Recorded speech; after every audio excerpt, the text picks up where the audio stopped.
Docteur, est-ce que vous êtes prête? Attendez, c'est bon. 2 questions pour vous. Est-ce qu'aujourd'hui, on peut guérir du diabète d'une manière générale? Je dis bien type 1 et type 2 et les autres types. Et je parle vraiment du diabète, pas que le diabète du type 1 ou du type 2. Et la deuxième chose, c'est par rapport à ça, où en est la science? Qu'est-ce qui se passe? Vous avez la main, docteur. Nous vous écoutons très, très attentivement. Alors, je pense que déjà, c'est important de séparer diabète de type 1 et diabète de type 2. Parce que niveau physiopathologie, ça n'a vraiment aucun rapport. D'accord? Le diabète de type 1, je me permets juste de le rappeler, c'est le pancréas de la personne malade qui ne marche plus. Enfin, certaines cellules du pancréas qui ne marchent plus, les cellules qui sécrètent de l'insuline. D'accord? Donc aujourd'hui, le seul traitement qu'on a, on va dire, au quotidien, c'est se substituer à cet organe. Donc, injecter au corps de l'insuline que lui-même ne peut plus produire. Aujourd'hui, je dis bien aujourd'hui, on n'a pas encore de traitement curatif, donc pour guérir, pour soigner totalement le diabète de type 1. D'accord? Il y a énormément de recherches qui sont en cours, notamment sur les cellules souches, d'accord, pour essayer de faire que ces cellules viennent remplacer les cellules qui ont été détruites par le corps.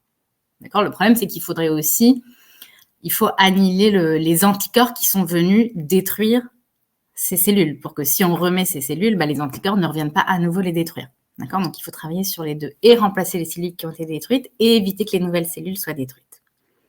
D'accord? Donc, aujourd'hui, il y a énormément de travail là-dessus et même si aujourd'hui, il n'y a pas de guérison dans le diabète de type 1, je pense que d'ici quelques années, peut-être, on verra apparaître des solutions sur du plus long terme. Néanmoins, donc toujours dans le diabète principalement de type 1, aujourd'hui, il y a eu énormément d'avancées, notamment avec tout ce qui était lecture du glucose en continu et avec la boucle fermée, qui est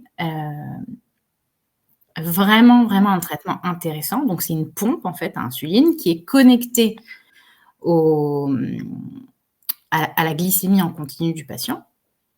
Et en fait, la pompe, toute seule, va envoyer la dose d'insuline qui est nécessaire en fonction de est-ce que la glycémie du patient monte, est-ce que la glycémie du patient baisse. Enfin voilà, elle va réussir à adapter la dose. Donc aujourd'hui, ça commence à prendre. Il y a déjà plusieurs systèmes qui sont commercialisés, dont une partie même remboursée maintenant en France. C'est vraiment très intéressant puisque ça permet vraiment déjà de soulager le patient d'une importante charge mentale. D'accord. Aujourd'hui, tout ce qui reste à faire avec la boucle fermée qui existe actuellement, c'est rentrer la quantité de glucides qu'on mange et si on fait une activité physique. Le reste du temps, c'est la pompe qui gère. Donc, ça permet vraiment de dégager énormément ses pensées. Ouais, le stress. Et ça amène un équilibre vraiment très intéressant avec... Alors, pour ceux qui parlent encore en hémoglobine glyquée, on peut gagner à peu près 2 points d'hémoglobine glyquée. Maintenant, on parle un petit peu plus de temps dans la cible. Donc là, on a des résultats vraiment assez impressionnants. On limite énormément les hypoglycémies pour ceux qui craignent les hypoglycémies, mais on diminue aussi énormément les hyperglycémies vraiment très hautes. Donc voilà, vraiment un traitement très intéressant et prometteur. Même s'il ne guérit pas le diabète de type 1, il permet de vivre avec de façon beaucoup plus sereine, beaucoup plus équilibrée et donc à moyen long terme de diminuer les complications.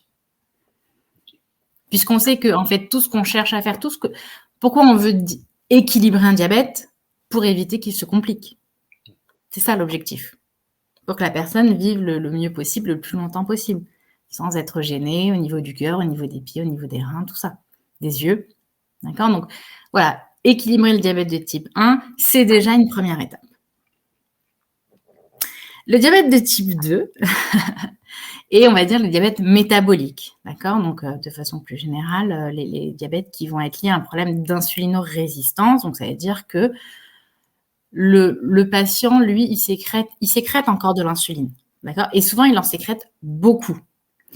Mais soit cette insuline, elle est moins efficace, d'accord? C'est-à-dire qu'il faudra plus d'insuline pour avoir une même réponse. Soit que la sensibilité, c'est-à-dire qu'au niveau des cellules, les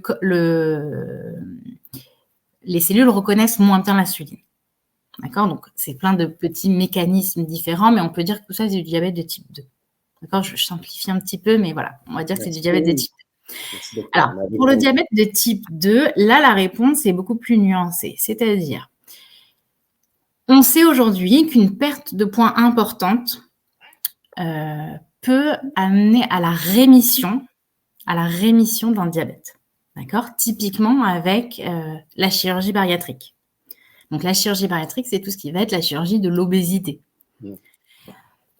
Dernièrement, d'ailleurs, c'est tout récent, il y a eu un avis favorable au niveau de la HAS, parce que la chirurgie bariatrique, la chirurgie de l'obésité, tout le monde ne peut pas y avoir accès.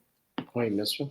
D'accord? Il faut avoir un IMC, donc un IMC supérieur à 40 pour y avoir accès, sauf si on a un problème de santé qui est lié au poids, dont typiquement un diabète de type 2. Si on a un diabète de type 2 associé, entre autres, on peut bénéficier d'une chirurgie bariatrique à partir d'un IMC à 35. D'accord. Et aujourd'hui, après, on va dire, tout un tas d'analyses et d'études qui ont été faites, certains professionnels vont même jusqu'à préconiser de permettre une chirurgie bariatrique, donc de la prendre en charge, de la rembourser, à partir d'un IMC à 30 en cas de diabète. D'accord? Alors oui, ça reste une dernière... c'est un plan B, d'accord? C'est à la fin. C'est si la personne n'a pas réussi en faisant attention à ce qu'elle mange, en faisant du sport, en prenant soin d'elle, à perdre ce poids. Mais en tout cas, les études montrent clairement aujourd'hui qu'après une chirurgie bariatrique, on a une rémission des diabètes de type 2. Donc, pourquoi je dis rémission et pas guérison? Parce que les études... Quelle est la différence entre toujours en études, hein. Comment? Quelle est la différence entre une rémission et une guérison? La guérison, c'est que ça a disparu. Ça y est, il n'y a plus, on n'en parle plus. Rémission, c'est qu'il va mieux. Merci. Donc, il peut être amené jusqu'à avoir... on a des patients qui ont une hémoglobine glyquée, une glycémie parfaite après chirurgie bariatrique, sans traitement.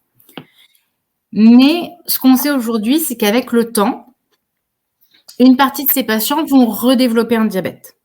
Donc, un patient qui a eu un diabète avant une chirurgie a un risque augmenté de redévelopper un diabète après une chirurgie. Mais le temps pendant lequel ce diabète va être indétectable, on va dire, En sommeil. Ouais, va dépendre de plusieurs facteurs, dont par exemple du niveau de diabète avant la chirurgie. Je m'explique.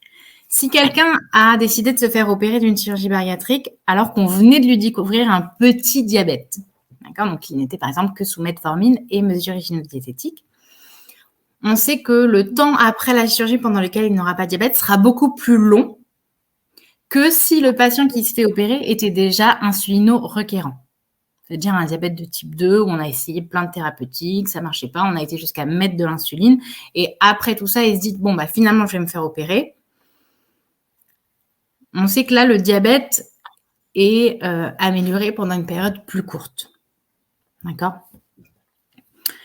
Voilà, donc on va dire que ma réponse par rapport à la rémission du diabète, la guérison du diabète aujourd'hui, elle est comme ça. Oui, avec une perte de poids importante, on peut en fait équilibrer un diabète sans traitement. Aujourd'hui, c'est ça qu'on considère sur le plan médical. C'est-à-dire qu'une fois qu'on a eu un diabète, on a du diabète. Mais on peut avoir un diabète parfaitement équilibré sans traitement.